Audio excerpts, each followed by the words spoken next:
নমস্কার, টিডির exam Challenger YouTube চ্যানেলে তোমাদের সকলকে স্বাগত জানাই। আজকের এই ক্লাসে আমরা বৈদিক সভ্যতা সম্পর্কে আলোচনা করব। ক্লাসটি দুটো ভাগে ভাগ করা হয়েছে। প্রথম ভাগ আজকে যেটি তোমরা দেখছো সেটিতে 30টি প্রশ্ন থাকবে এবং এর পরবর্তী ভাগে বাকি 30টি প্রশ্ন থাকবে।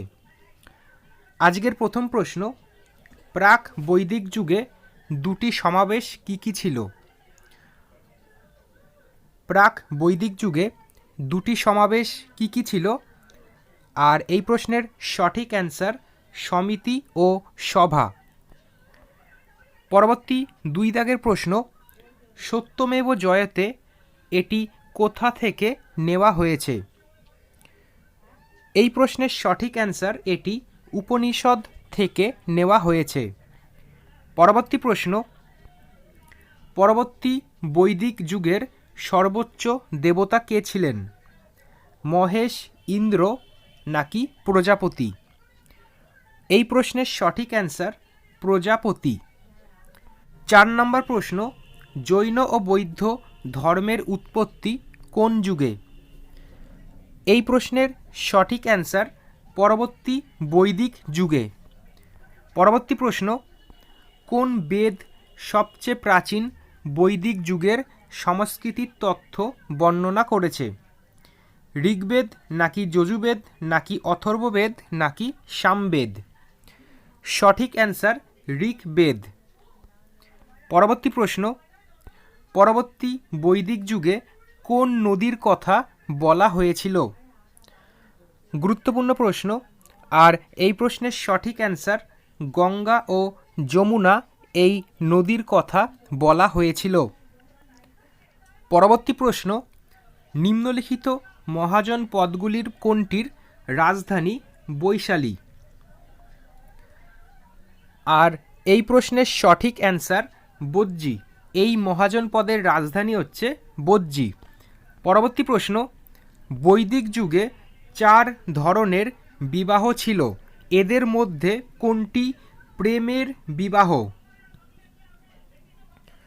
এই প্রশ্নের সঠিক অ্যান্সার গন্ধর্ব বিবাহ হচ্ছে বৈদিক যুগের প্রেমের বিবাহ।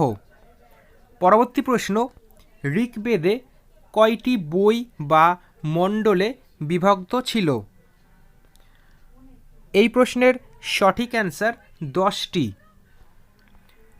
10 নম্বর প্রশ্ন, ছাপাঙ্কিত মুদ্রাগুলি কোন ধাতু দ্বারা তৈরি করা হয়েছিল?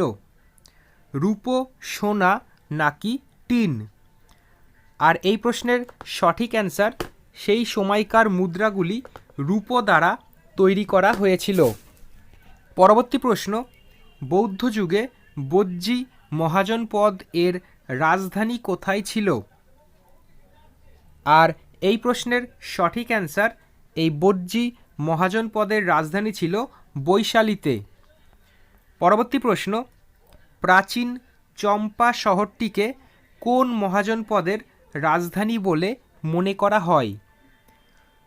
এই প্রশ্নের সঠিক অ্যান্সার অঙ্গ এই মহাজনপদের রাজধানী বলে মনে করা হতো। পরবর্তী প্রশ্ন, অথর্ববেদ হল কয়টি খণ্ডের সংকলন? অথর্ববেদ এইটি 20টি খণ্ডের সংকলন। পরবর্তী প্রশ্ন, বেদ শব্দের অর্থ। গুরুত্বপূর্ণ প্রশ্ন, আর এই প্রশ্নের সঠিক অ্যান্সার জ্ঞান হচ্ছে বেদ শব্দের অর্থ। পরবর্তী প্রশ্ন, নিচের মধ্যে কোনটিতে গায়ত্রী মন্ত্র অন্তর্ভুক্ত করা হয়েছে?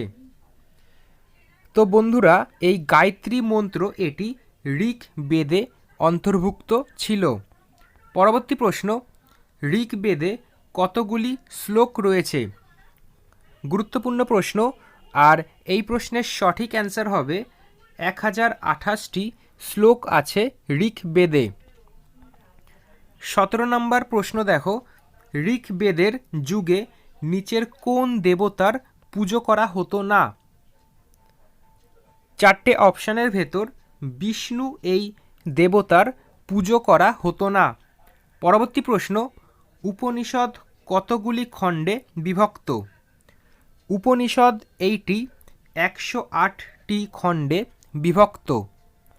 পরবর্তী প্রশ্ন, আয়ুর্বেদের উৎপত্তি হয়েছে কোথা থেকে? আয়ুর্বেদ এর উৎপত্তি হয়েছে কোথা থেকে?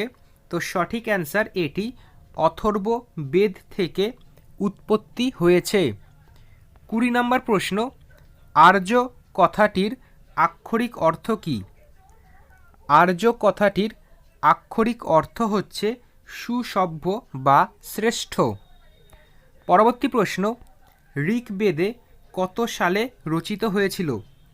ঋগ্বেদ এটি কত সালে রচিত হয়েছিল? তো এই প্রশ্নের সঠিক অ্যান্সার 1500 থেকে 1000 খ্রিস্টপূর্বাব্দ এর মধ্যে এটি রচিত হয়েছিল। পরবর্তী প্রশ্ন, বেদের অপর নাম কি? গুরুত্বপূর্ণ প্রশ্ন আরেকটি, আর এই প্রশ্নের সঠিক অ্যান্সার হচ্ছে বেদের অপর নাম শ্রুতি। 23 নম্বর প্রশ্ন, কোন বেদের স্রোতগুলো যজ্ঞের সময় গান হিসাবে গাওয়া হতো?